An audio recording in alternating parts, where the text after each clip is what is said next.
Steve Waugh and Ricky Ponting have led an Australian fight back on the opening day of the first test against South Africa at the MCG. The Aussies were in big trouble at 4 for 77, but Waugh and Ponting have come to the rescue with an unbeaten partnership.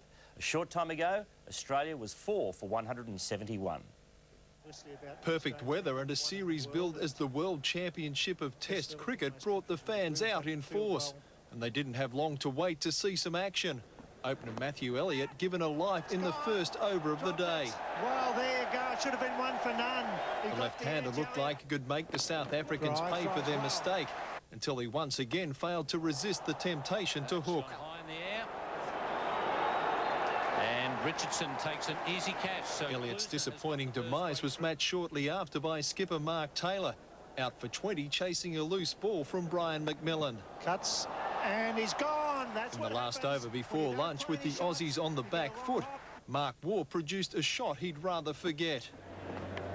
Oh, he's gone! He's gone! Yes! His duck leaving Australia in trouble at 3 for 44 at lunch. Progress continued to be slow after the break. Steve Waugh's cut-off Donald, a rare sight.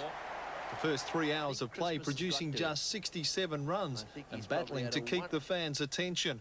The lack of runs eventually forcing a rush of blood from Greg Blewett. He's got him. That's all over. The third umpire judging in the South Africans' favour. At tea, the Australians had crawled to just 92 for the loss of 4 wickets. Steve Waugh bringing up the 100 shortly after the break. The run rate just over 1 per over. That's a good stroke. Milestone provided the signal for Ricky Ponting to try and break the shackles.